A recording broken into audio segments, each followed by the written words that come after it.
Hello, this is Alison Marlowe here, the founder of Global Winning Women, and I'm absolutely delighted to introduce you to our guest speaker today on today's Winning Women live call, and that is Grace Kelly, who is connecting with us today all the way from Italy. Hi, Grace. Hi, Alison. It's wonderful to be connecting with you today. Absolutely, and it's wonderful to be connecting with you too. So, Grace, I've got so many questions that I'd really like to ask you today. But first of all, you run a company called City Girl Confidence, and I think it would be really great if you can just kind of tell us a little bit of your story behind City Girl Confidence and how you came to be doing what you're doing today. Yeah, sure, I'd love to. Well, City Girl really was birthed whilst I was still living in London, and I was working as a language teacher in a boys' school in Harrow. And during that time, Alison, which was quite a stressful time really, I was feeling quite burnt out with my job. I was constantly tired. I noticed that I was falling back into my previous eating habits, which were not the best, kind of stuffing myself here and there during the school day as a means to kind of, I suppose, suppress what I was feeling or to create some sense of fulfillment. So I really realized through those patterns that, I wasn't feeling fulfilled. And I often have seen in my own life and then through clients I am working with that when we're in that state, we of lack of fulfillment, we try to fill ourselves up on the outside. So I started noticing the warning signs, but like every, woman, we pretend it's okay. It doesn't really matter. It's okay to be in a job you're not enjoying. Just put up with it. You get the salary. But my soul just kept saying, there's something else for you. And I loved the fact that I was teaching children. I loved the fact that I got to have fun with the kids, and I was getting to teach them so much more than just French. I mean, I was having the opportunity to teach them life skills, to empower them around how they communicate, to really help them in relation to their next steps in life. Mm-hmm. And I thought to myself, well, if I can do this for kids, why don't I do it outside of my day job? Why don't I try to find inspiration beyond, what's in front of me. And so I did just that, Alison. I began to surround myself with different seminars and people who were on a path to what appeared to be, working for themselves, entrepreneurship, certainly personal development. And I began to find inspiration outside of work. I even went on to set up my own events in the city. And again, during that time, I thought, well, this is great. I'm getting to host these events. I'm getting to be connected with these amazing people who are working for themselves, empowering other people. But, what about me? What am I contributing? Because as you know yourself, Alison, as a brilliant event host and organizer, it's really great to support other people. But your soul still wants to also be of service for its own delight. Yes. So from that space, I really set up City Girl as a blog, actually, and as a Facebook page. And I started posting, inspiring quotations. Then I started getting into a little bit of blogging and writing about both my life and how I addressed issues of stress, issues of burnout, and issues of self-esteem. And that was in 2011. And I came home one day, and I said to Francesco, my partner, I said, God, I really want this to be my last year in school. I don't want to wake up on September 1st again next year and be stuck in this 9 to 5. Everybody around me is doing something amazing and they're all earning from it. Surely it's possible for me too. And so I really distinctly remember leaving my house at 6:30 a.m., Alison, and getting on a bus to get to a train station, to then get to another tube station, to then walk to work. And it was such a drag. Yeah. And I said to myself, this is the last time that I am going to be doing this. So I don't care what it looks like. I don't care if I don't know how it's going to transpire. I'm getting out of this situation once and for all. And it really, I suppose, woke me up too, because I was earning this salary, which I was then spending on recovering my health.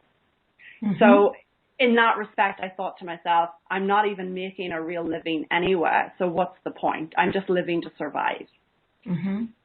And from there, I remember asking for some guidance around, with coaches and all the rest around, well, what would really help me get there next? I mean, what would help me really get out of this day job? And it was actually through meditation that I heard like a beautiful affirmation.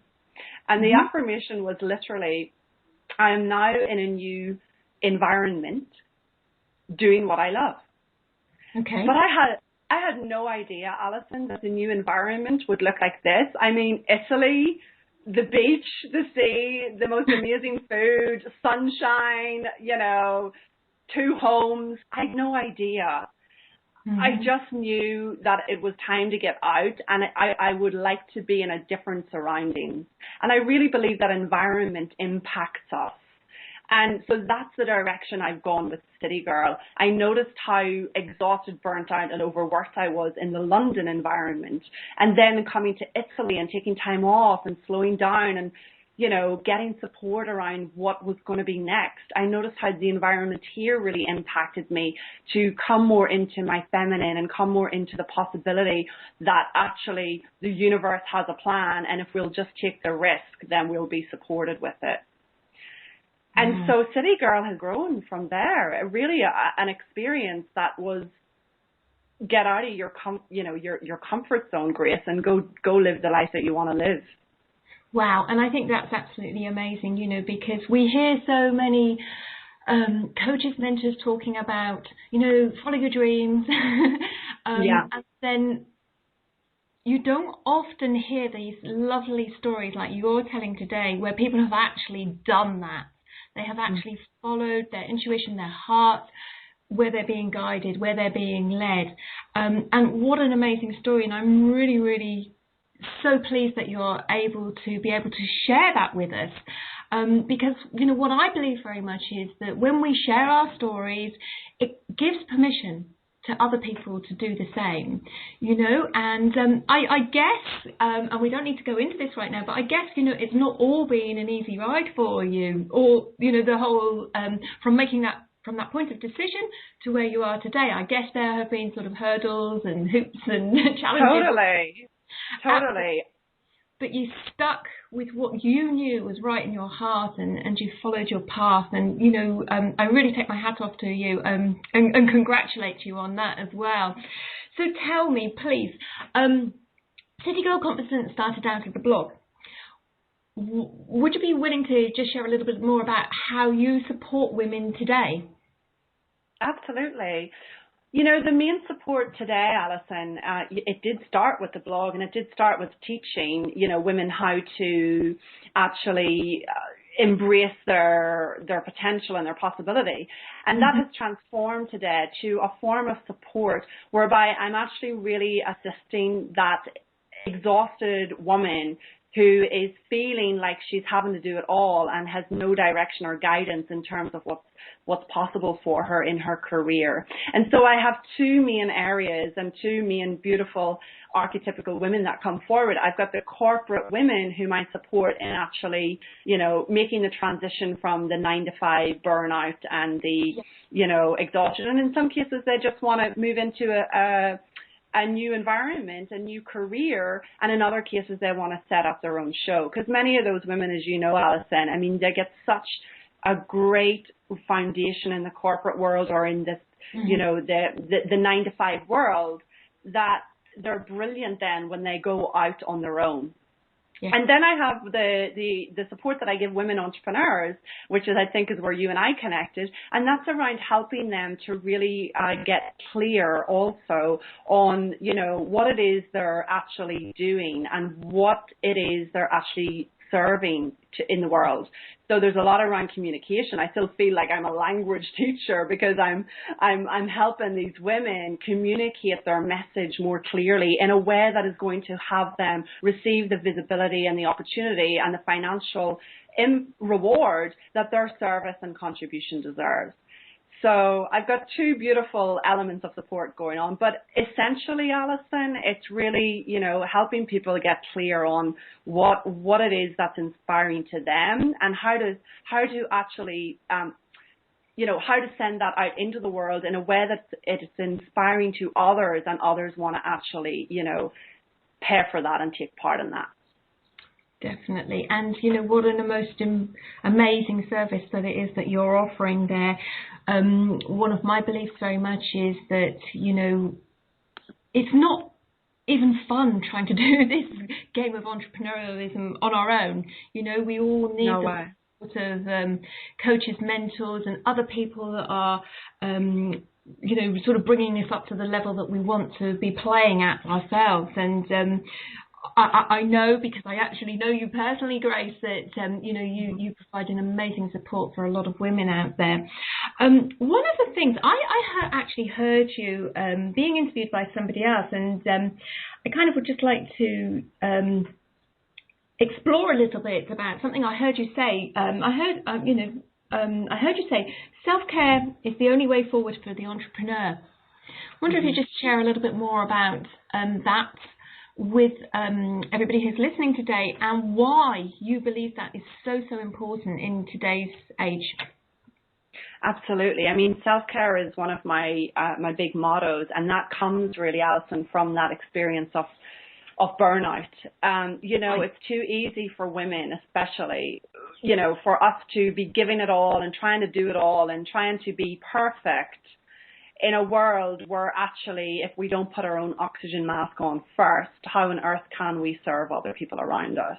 And I had to learn that lesson the hard way, because, in London, I was trying to do the 9 to 5, trying to be the events host at nighttime, trying to hold down a relationship with a man, trying to, appear perfect on the outside. And, something's got to give, because you can't do that all. And also, if you're not on purpose, the body is going to wake you up to what it is you're supposed to do.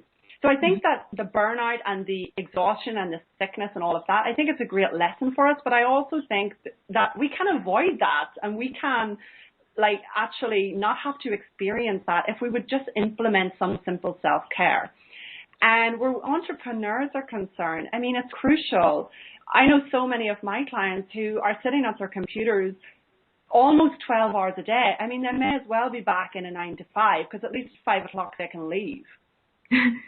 Yeah. But, with a 12-hour day, and they're trying to push and they're trying to make it happen, and, they're exhausting themselves. They're not having any self-care, whether that is a massage once a week where they're receiving, whether that is having their partner do the cooking for them, whether it's asking for what they want from their family members, or if it's just simply, pacing themselves at a better, pace.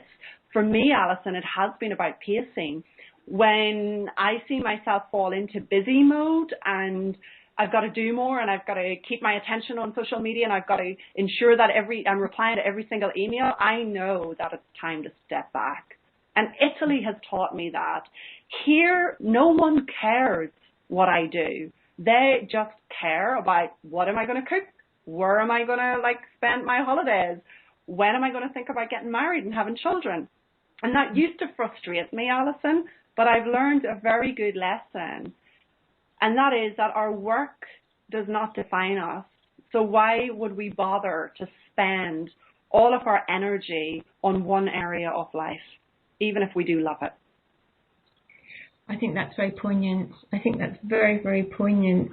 And I'm loving everything that I'm hearing in respect of the self-care. But there's one angle that I would like to just sort of explore with you, if this is okay. Obviously I talk to a lot of women as well. And one of the things I hear a lot is, yes, but Alison, I know, but I don't have the time. I don't actually think that time is the excuse, is the real reason why people aren't perhaps allowing themselves to treat them in the way that they deserve. And I think deservability is a big underlying well, I'm going to call it an issue, actually, Yes. for a lot of women. And I just wonder, what's your take on that? And is that something that you also come up against with some of the women that you're working with? This issue of not feeling worthy or that we deserve to be taking that time out to look after ourselves. Because in theory it all sounds great, but when it actually comes to the doing,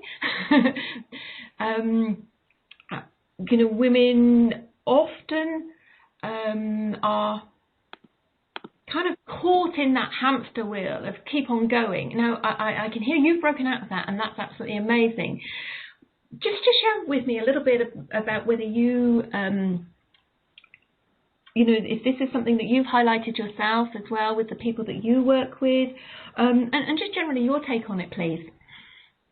Yeah, well, Alison, I learned a great lesson from a very well-known consultant. In fact, he's America's top consultant from what I understand. His name is Alan Weiss. And he said, time is a priority issue.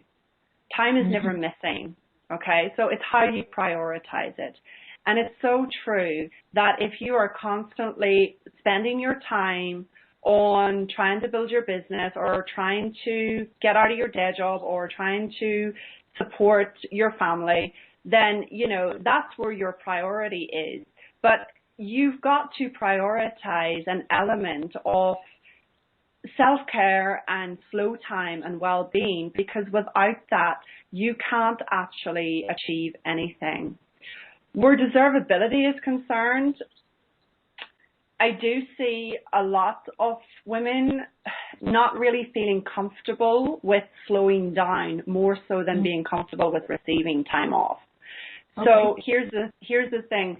We all say, well, we'd love to have that holiday and we'd love to go and take this massage, but we don't have the time. And what we're really saying more than anything is, yes, I'm not comfortable with receiving that, but also I'm just not comfortable with being still.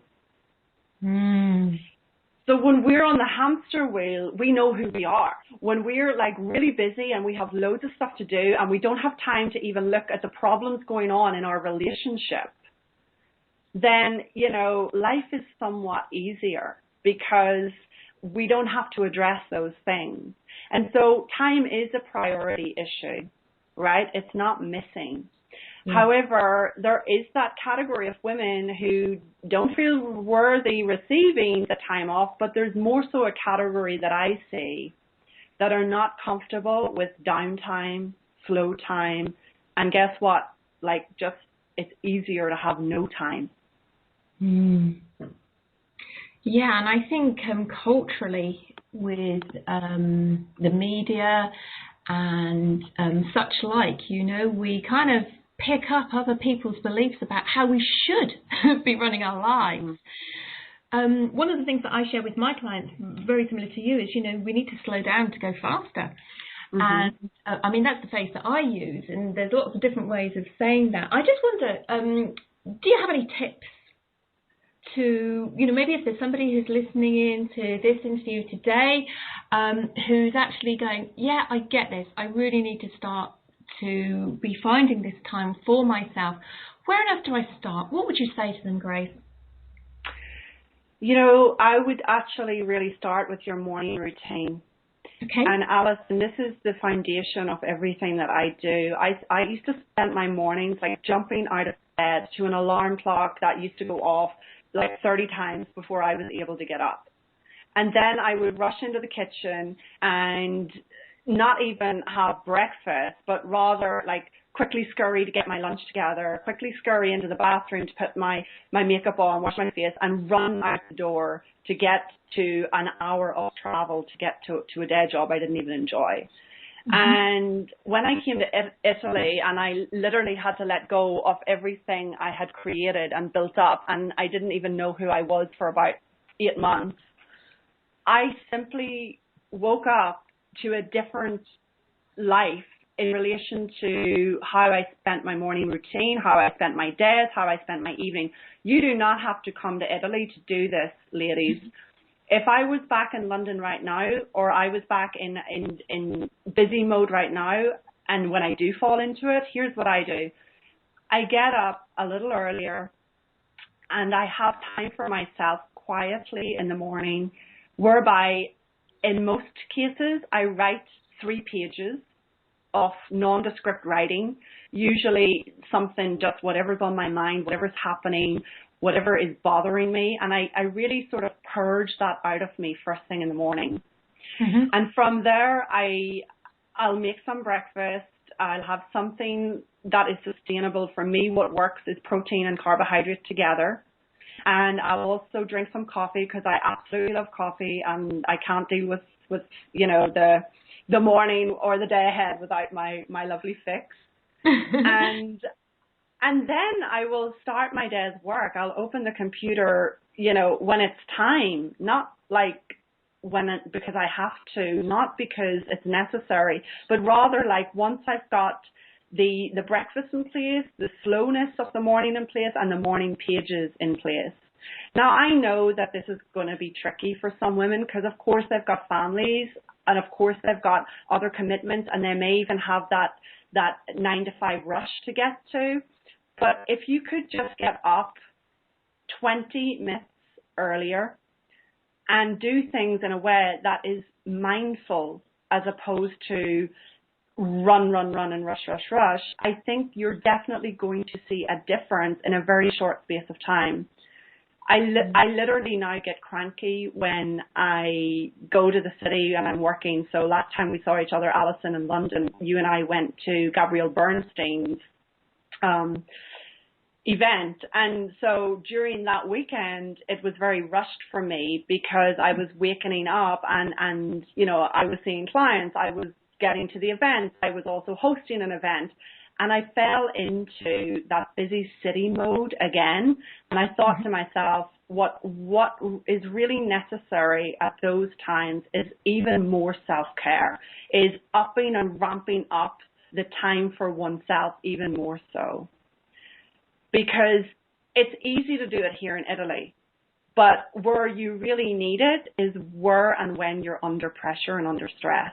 So go with the morning routine, ladies. And I even have a beautiful blog post and a couple of exciting interviews coming up on this, Alison, that I know you're going to love, with successful women like Tara Marino, Cynthia Pasquale, and Gina DeVee, Gabrielle Bernstein, and they're all going to be sharing with us on the blog how they start their day and what a difference it makes to their success. So go with the morning routine, ladies. Fabulous. And whilst we're talking about that, why don't you just give a plug right now where people can find that, Grace? Yeah, that would be great. Well, I mean, everybody's welcome to come on over to citygirlconfidence.com, and over there, Alison, I have a freebie for your audience too. If they would love to find out which City Girl style they actually are and how that relates to their career and their well-being, then simply take the 9-question quiz, and you will get a beautiful set of results to help you really create success in your life in terms of your work, your wealth, and your well-being. So there's lots of hints and tips there, and also on the blog. Fabulous. So that's at www.citygirlconfidence.com. That's right. Fabulous. So yeah, head over there after the recording and take a look to see some of the amazing blog posts that Grace is putting out there. Now, Grace, I don't want to harp on about this, but it is such a big issue with women. I just want to talk a little bit more about this self-care thing, because one of the other sides that, one of the other comments that I hear a lot is, but isn't it selfish putting myself first? Now, you adhered to this right at the very beginning of the call when you talked about the oxygen mask coming down. And I'm a great believer that people need to hear this until they really get it. You know, we kind of have, a lot of people have an attitude of, yeah, I know that, but, and then don't do anything with it. So I'm a great believer that sometimes, you know, we need to repeat information and share it until people are absolutely embracing it, embodying it, and actually living it. So why you know, what are your thoughts about it being a little bit selfish, putting ourselves first, when, you know, as women, typically, we may have other family members and children in our care. Mm-hmm. Please share your take on that. Well, you know, Alison, for me, it's like, how can you even support anybody else around you if you can't breathe? And so, of course, your oxygen mask has to go on first. I mean, they tell you that 30,000 feet in the air, but I'm telling you it on the ground. That has to go on first if you're going to be able to serve other people. And how could that possibly be selfish? Because it's leading to an end result, and the end result is that you are available for those that need you most. And one of the greatest ways that you can inspire anybody is to be actually living your life in a way that is congruent with what's important to you, but in a way that gives you the energy, the well-being, the vitality, and the resources to assist other people. So let's, ladies, take this focus off ourselves, because in my experience, we're all so focused on ourselves that we actually don't get anywhere. And that's why the guilt comes in, that's why the shame comes in, and that's why the success dwindles. You've got to start thinking beyond yourself. You've got to start thinking on a global scale if you want to start having a global business. And that starts right in your household. It doesn't start out there on social media and Twitter, and I got clients in America, and hopefully I'm going to get somebody in Australia. No, ladies, get into your own household, okay? And the very first person that needs real attention in your household is you, because hats off to mothers, Alison, and I see it here in Italy, my God. They are the CEOs of the family, and they need the biggest support, right? They need the biggest support. And how on earth could they run the company off the family if they're not even, you know, supported and connected and taken care of? So big tip here is, I think we've uncovered, you know, get out of your own way and stop thinking that this is a selfish thing to do, and clear that guilt and shame and realize that, how is it a benefit to those around me if I take care of myself first? How is it going to benefit my daughter today? How is it going to benefit my husband later on tonight? How is it going to benefit my client that I'm going to speak to on the phone at 4 o'clock? How is it going to benefit all the people that are coming into contact with you if you are able to breathe easy? Because I'll tell you what, Alison, I don't like meeting someone when they don't even have a moment of presence with me, because they're so stressed out about what else they have to do. Yeah, there's something very magical when you meet somebody who's totally present, isn't it? It just has such an amazing effect on your conversation, your relationship with them, and yeah, they're just very endearing to want to be around. Totally. So what I'm hearing here is this whole element of self-care isn't just about going off and perhaps having your nails done, taking time for yourself. There's much more to this, and I'm conscious of the time as well, but I just kind of would like to tap into this. This is also about not doing everything yourself.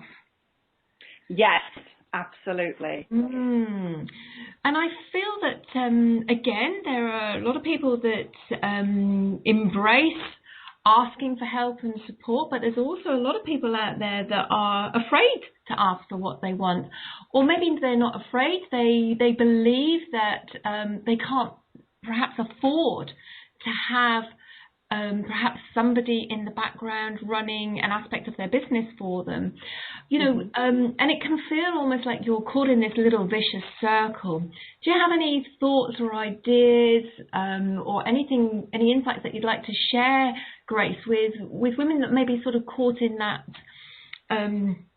little vicious circle at the moment? They're kind of like, they know that they really need to perhaps have some help in their business. They may not know what that looks like right now, but it's a feeling inside them that, you know, enough is enough. I just cannot do this all on my own to really be able to serve my clients and my customers in the way that I want to. I'm curious about any thoughts or ideas about breaking that mold, breaking that cycle. Well, for me, Alison, self-care is essentially wealth care. So if you get self-care in relation to, you know, your business, and that looks like support in your business, and you're feeling self-cared for there, then of course you're going to start building the wealth. And quite frankly, why would you even want to try and figure out all the logistics on your own when you know that that dilutes your energy, it drains you of your resources, and you start thinking, why am I even doing this? I'm a great believer in delegation, and sometimes delegation comes at a price. Other times it can be, through people around you or through a fair exchange that you co-create with somebody else that you want to have an exchange with. In any case, this idea that, I better not spend money on myself, or I better not spend money on that just in case, is really a fear-based mentality that is a reminder that you're still living in the past. We are the future, ladies. We are really here to make a difference and to lift this planet up into its greatness, and to really allow other women around us and men to actually experience a life that they would love. And it starts with us. So if that requires investment straight up, go for it. Because in my experience, money loves a purpose. So if you've got a purpose for that money, it's going to come back in.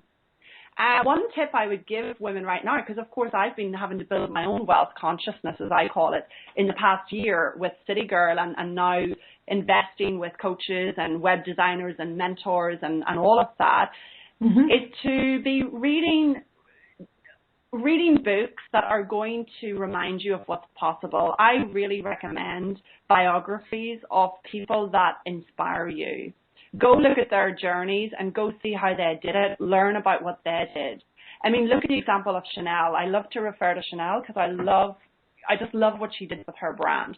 Here is a woman born in France who has the most humble beginnings and a father who can't even afford to keep her, and drops her off at an orphanage with nuns with her sister, and she begins her life in total poverty, surrounded by nothing but ugliness and disdain as opposed to style and elegance.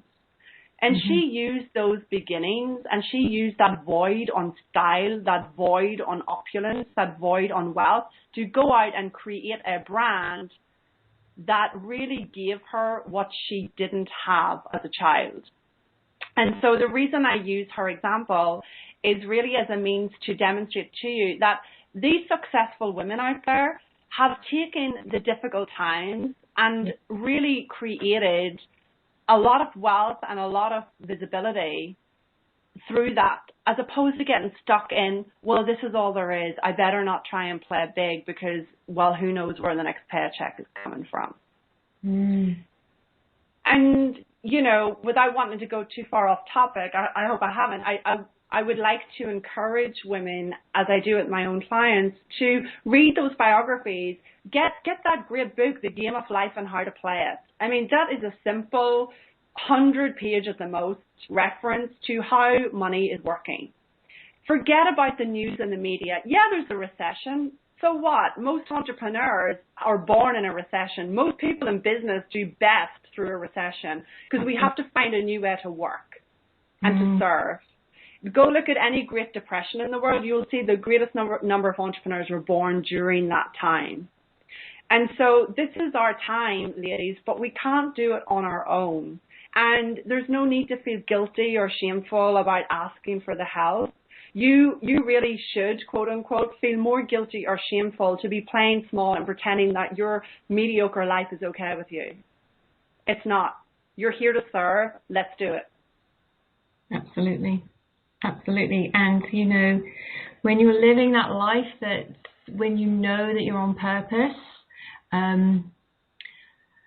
you find a way, but the ways just show up for you, don't they? And such powerful comments and statements that you're sharing with us. And I really, really thank you for that, Grace, because, it kind of comes back to what I was saying earlier, in as much as that sometimes we need to hear these kind of comments, these insights, this information more than once before we're willing to take it on board and claim it as our own. But I also believe that deep inside every single one of us, as women today that we absolutely know that we're here for something bigger and something greater. And as you said, and I totally agree with this, is that, we're not supposed to be doing this all on our own. So I really thank you so much for everything that you have shared with us. I would like to remind those people that are listening today of where it is people can come and find you, Grace, where they can find out a little bit more about your quiz, a little bit more about City Girl Confidence, and how you may be able to serve women perhaps more intimately than on this call today. So would you like to just share with us once again where that would be? Yes, absolutely, Alison. It's been a total pleasure. Ladies, come over to www.citygirlconfidence.com. You can take the quiz there. And I also have a very special offer for your audience, Alison. Oh. If they would love to do a discovery session, I am very happy to invite your audience, if they are to email me directly, they can have a discovery session for 30 minutes to gain some momentum and clarity around what's possible and what's next for them in their business and career. So all they'd have to do there is either go through the website on the contact page and simply write Winning Woman on the contact page when they're coming through. If I see Winning Woman, I know that that's a woman that I'm going to set up a call with. So that's an offer for your audience, Alison. They can come through on www.citygirlconfidence.com/contact. And Winning Woman should be written in your application. Thank you. And that's such an amazing offer as well, because I know from the people that I connect with, the people that I connect with both online and offline, often, they're very visionary people that have these great ideas, and then it's like, so what do I do now? And I'm sure, Grace, that anybody who takes up this offer with you is really going to be able to move forward elegantly and with ease, because I also believe very much that, this game of entrepreneurship doesn't have to be as hard as a lot of us have been making it as well. And there are lots of ways of, making life really enjoyable, graceful, and, doing it in your own way, or, in your own terms. And one of the things for me, which is one of my biggest takeaways that I would just really like to reiterate to everyone, one small little comment that you made, and that was, you don't have to come to Italy to discover this for yourself.